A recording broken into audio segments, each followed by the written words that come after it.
Boa noite a todos, boa noite a todas, são 19h30, vamos caminhar com Jesus.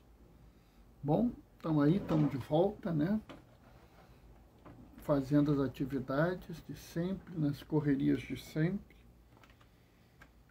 dando um jeito de fazer de tudo um pouco e mais um pouquinho, como sempre, né?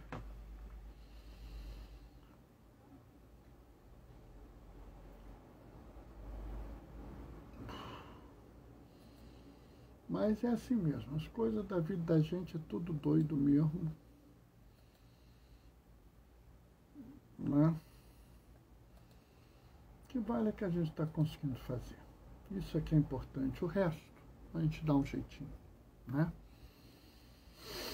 Eu estou entrando aqui, pegando a leitura de hoje, para fazer a reflexão com vocês,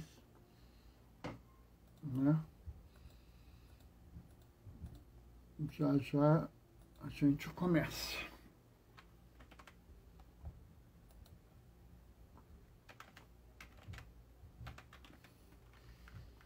Acho que agora eu acho.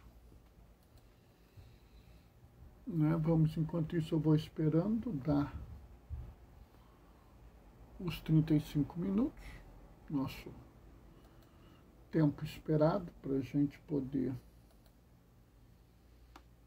Ai, cadê o negócio? Ué. Achei.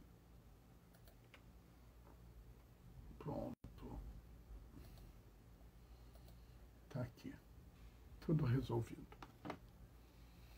Né? Então vamos só dar um tempinho. Segunda-feira eu estava todo enrolado, terça-feira também, então acabou que só fiz na quarta, né? Aliás, está tudo muito enrolado, com um monte de coisa para fazer, um monte de atividade na igreja também. Então a gente está tocando as coisas, vendo como é que a gente resolve, né? Mas a gente dá um jeito, tudo dá um jeito, né? A gente vai trabalhar essas questões com as pessoas e vamos fechar as nossas atividades, né? Eu estou começando a fazer a preparação de 2 turmas de crisma, né? Quer dizer, batismo, primeira comunhão e crisma, né? Então já viu, é uma atividade só. Uma vai ser no sábado, 10h30, a outra vai ser no domingo, às 16 horas. Né? Então, estamos na correria. Mas a gente resolve. Tudo se dá um jeito. De pouquinho em pouquinho a gente vai resolvendo tudo quanto é problema. Para tudo se tem um jeito, só não tem jeito para a morte. Mas a morte não precisa ter jeito. Chegou alguém, oi Lázara, boa noite, paz e bem. Tudo tranquilo, como é que você está, Lázara?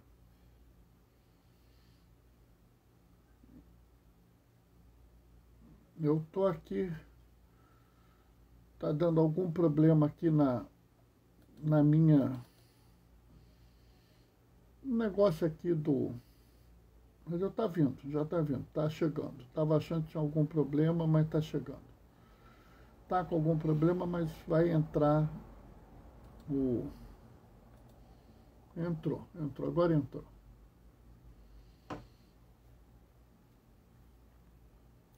Estou bem. Que bom que você está bem, Lázaro. Desculpa aí o mau jeito, mas que deu um probleminha aqui na internet. Mas é importante já resolver, né?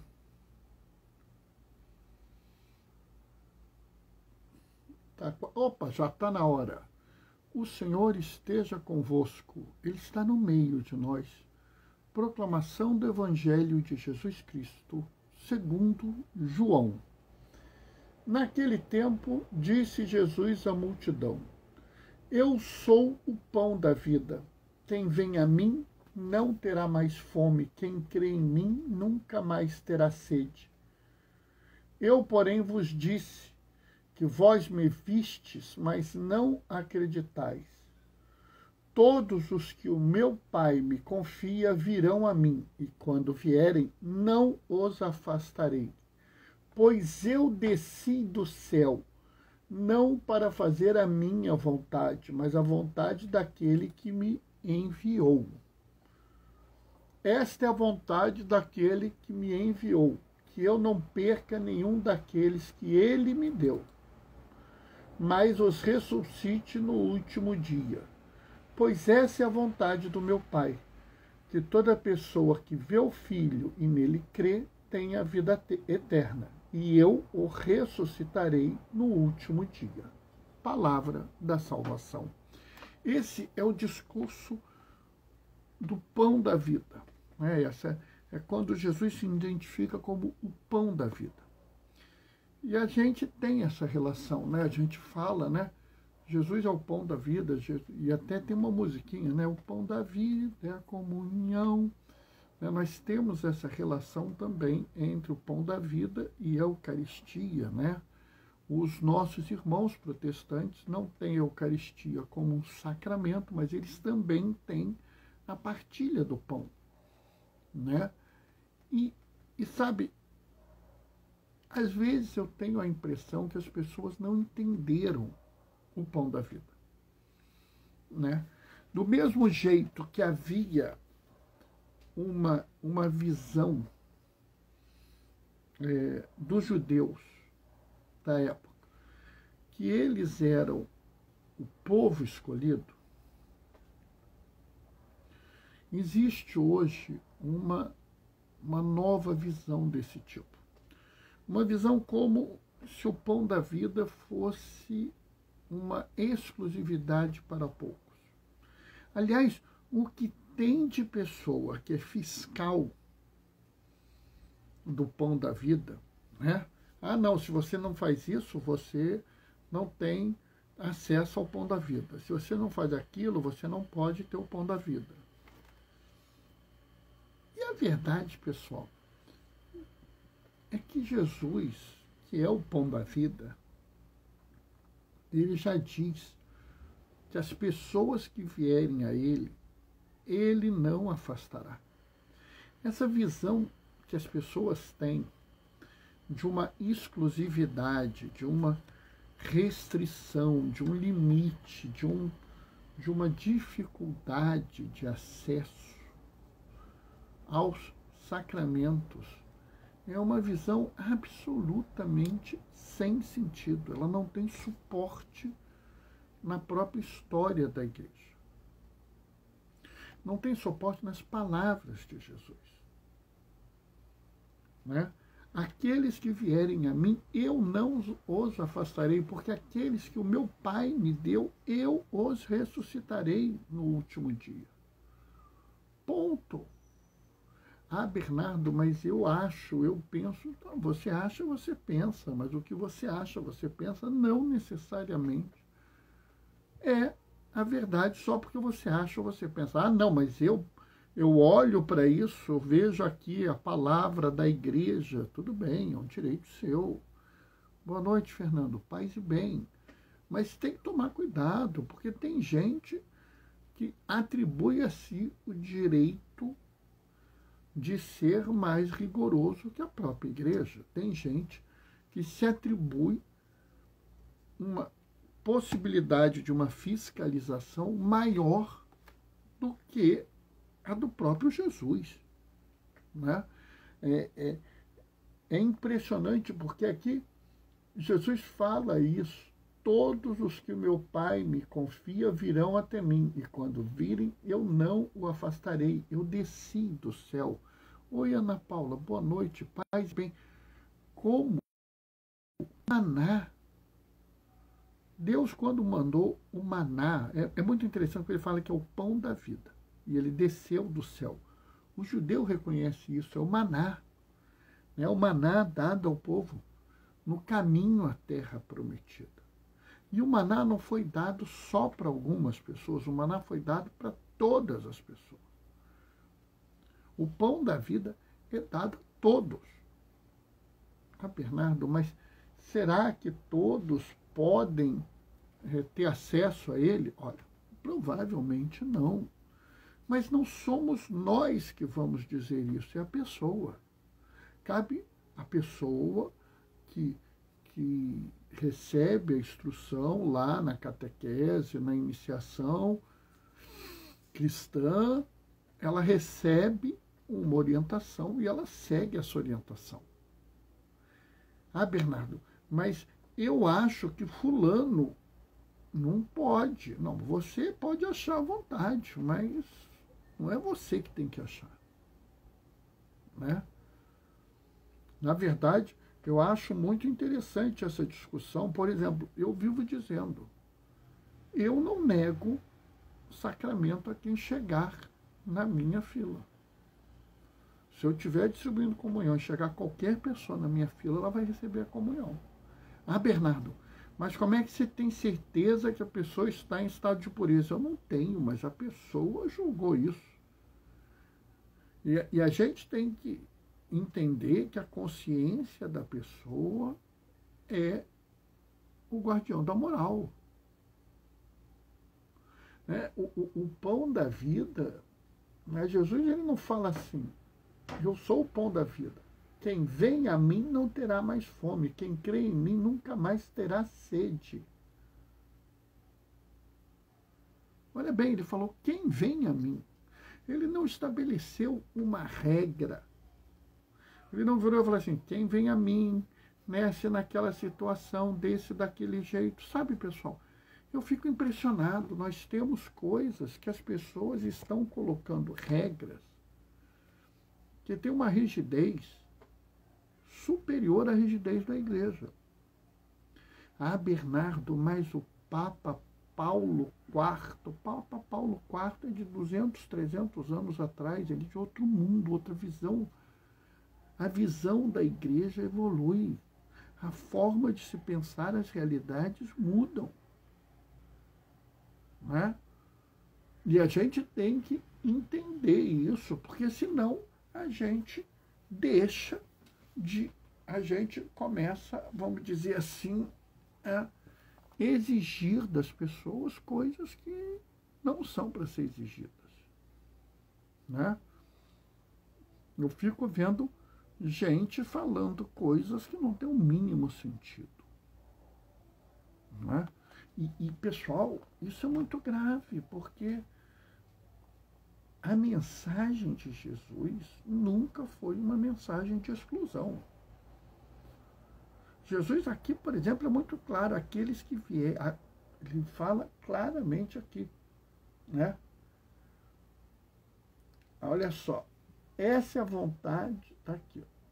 Todos o que o meu Pai me confiou virão a mim, e quando vierem, não os afastarei. Aí vem uma pessoa para a igreja, e os outros, não, você é muito pecador, não pode. Não existe isso. Bernardo, mas fulano é uma pecadora terrível. Não, ela veio para a igreja. Cabe a nós cuidar dessa pessoa.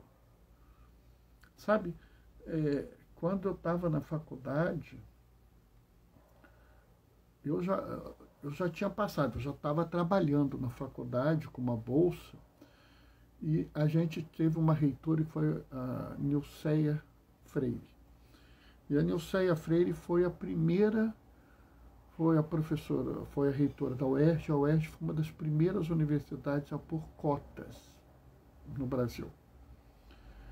E aí, mas o aluno vai chegar com essa deficiência, aquela deficiência, aquela deficiência. A Nilceia falou uma frase que me impressionou muito. Não me interessa como o aluno chega na UERJ, me interessa como o aluno sai da UERJ. Eu acho que essa devia ser a nossa visão. Está entendendo? Não me interessa como a pessoa chega até nós. Me interessa o que essa pessoa vai ser quando ela se encontrar com Jesus. Nós vamos fazer a nossa parte. A pessoa chegou, nós vamos acolher, nós vamos cuidar, apacentar. Sabe, é muito bonito a relação de Jesus e de Pedro quando eles se encontram. lá no capítulo 21 do Evangelho de João, Pedro, tu me amas? Amo, Senhor, apacenta minhas ovelhas. Observa que, ô JR, boa noite, paz e bem. Sabe, observem que é uma relação de amor.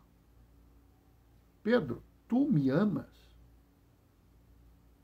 Ele não pergunta sobre o rigor teológico, a oratória, o conhecimento da doutrina da igreja. Não. Pedro, tu me amas? Amo. Observa que Jesus nem vira para ele, mas tu me negou 3 vezes, né, rapaz? Tu aprontou, né? Tu queria andar sobre as águas, ficou com medo, quase morreu afogado, e não fala nada disso. Né? Ele apenas vira e fala, tu me amas? Né? É como nós temos aqui, tu chegou até mim, eu não vou te afastar. Você veio para nós, está perto de nós, então a gente vai cuidar de você. O pão da vida desceu do céu, não para alguns. O pão da vida não é o prêmio para os fortes, é o alimento para os fracos. Sabe, aqueles que são fracos, aqueles que têm dificuldades, aqueles que precisam superar os seus limites, as suas fraquezas, as suas dificuldades, é que precisam do pão da vida. Aqueles outros que são santos, impolutos, pessoas absolutamente além do bem e do mal, e que hoje querem determinar quem tem acesso ou não à salvação, com que roupa se vestem, que missa tem que assistir, quando tem que fazer jejum, abstinência, essas pessoas, elas são perfeitas, não são? Então elas não precisam da comunhão. Nós aqui, que somos pecadores, que somos fracos, miseráveis, que temos nossos limites, nós precisamos sim do pão da vida. Como o povo que estava no deserto, né? Enquanto o povo estava no deserto, enquanto ele não chegou à terra prometida, eles tinham o maná. O povo estava no deserto com suas fraquezas, suas dúvidas, suas dificuldades. Eles recebiam o maná, recebiam o pão do céu. Na hora que eles chegaram à terra prometida, eles não tinham mais o maná. Nós temos que pensar que a nossa vida é essa. Enquanto nós estivermos na terra, nós precisamos do pão da vida. Que sim, pode ser Eucaristia, mas pode ser uma pessoa de braços abertos quando você for procurar um auxílio, uma ajuda. Sabe, amanhã a gente tem uma celebração de memória lá na igreja, lá no hospital. Uma funcionária nossa morreu com uma crise de asma. E aí, morreu segunda-feira. Eu até fiz a celebração da palavra na memória dela. Né? Mas aí aconteceu um problema. Qual foi o problema que aconteceu? Essa pessoa precisar, depois que ela morreu, algumas pessoas me procuraram. Bernardo, você pode fazer uma celebração? A gente queria rezar por ela e tal. Posso, vamos fazer uma celebração. Porque, na verdade, está todo mundo muito abalado dentro do hospital. Então a gente vai fazer uma celebração. Né? É um momento de uma comunhão também. Mesmo que não seja Eucaristia. Sim, Jesus é o pão da vida. Sim, ele está presente na Eucaristia e ninguém que eu conheço que segue a Jesus nega essa realidade. Tá? Mas Jesus, o pão da vida, também está naquele abraço apertado na hora difícil, naquele ombro amigo na hora que você chora, naquele conselho que você recebe. Tudo isso também é Jesus e nós podemos fazer esse papel. E nós precisamos fazer esse papel. Porque a semelhança de antigamente, quando a comunidade de judeus perdida, sem saber o que fazer, fraca e limitada, zanzava pelo deserto sem conseguir resolver a sua vida, eles recebiam o pão da vida. Quando eles chegaram à terra prometida, não tinha mais maná. Nós receberemos o pão da vida enquanto estivermos na terra.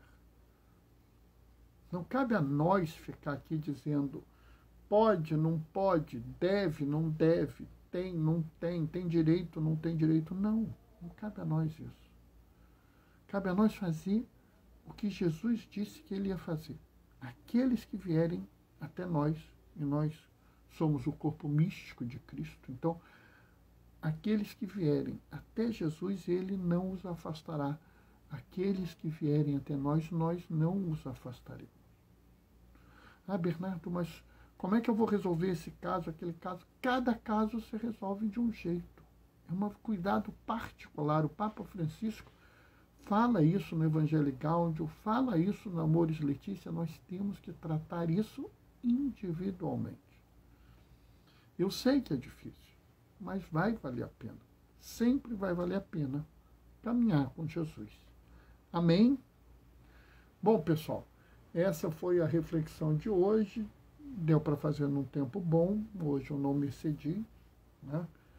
Tem vezes que eu passo do limite, é verdade, né? Mas hoje eu consegui me manter bem no limite, né? Estamos aí na atividade. Amanhã eu tenho uma reunião muito importante, né? Mas vai correr tudo bem. Amanhã também vamos ter live tranquilamente. Domingo eu acho que a gente não vai mais ter live tão cedo, porque eu assumi uma turma de crisma. Na verdade, uma turma de iniciação cristã. Então, pelo menos algumas primeiras comunhões e algumas crismas, talvez alguns batismos também. Né? Meninos, só na correria. Né? Na verdade, eu assumi 2 turmas, uma de crisma e uma de batismo. Olha, pessoal, Lázara está pedindo que a gente reze por ela. Então, por favor, todo mundo que está aqui na live, todo mundo que ouvir a live, por favor, rezem pela Lázara. Ela está precisando, né? Ela precisa da nossa oração. Rezem por ela, tá? Bernardo, mas a gente pode rezar? Pode. Mas, Bernardo, eu não sei por que a Lázara pede oração. A gente não precisa saber. Eu até sei. Mas você não precisa saber. Você precisa saber que ela precisa da sua oração. E você fala, Senhor, minha irmã Lázara está precisando da minha oração. Estou rezando por ela, acode ela no que ela precisa. Né? A gente tem que admitir isso. De vez em quando eu viro, Bernardo, reza pelo meu irmão. Sim, qual o nome dele? Aí me dá o nome completo. Ah, tá. Sinceramente, eu guardo o primeiro nome. Porque quando eu falar o primeiro nome, Deus sabe. Se eu falar o irmão de fulano, Deus sabe. Se eu falar o irmão daquela pessoa que pediu oração, ele sabe. Né? Eu, inclusive, não sou muito de perguntar para as pessoas. Se a pessoa me falar por que ela quer a oração, eu acolho. Mas se ela não me falar, eu acolho do mesmo jeito, porque Deus sabe. Deus está muito mais preocupado na sua sensação de irmandade com os irmãos, de irmandade com as irmãs, do que qualquer outra coisa. Então vamos seguir juntos, tá? E vamos em frente. Amanhã a gente se vê de novo, né? Vou me despedir deixando a minha bênção. O Senhor esteja convosco. Ele está no meio de nós. Por intercessão de Damião de Molokai, desça sobre vós e permaneça para sempre a bênção do Deus Todo-Poderoso, aquele que é Pai, Filho e Espírito Santo. Amanhã, 19h30, a gente se vê. Até lá, beijos e bênçãos. Tchau, tchau.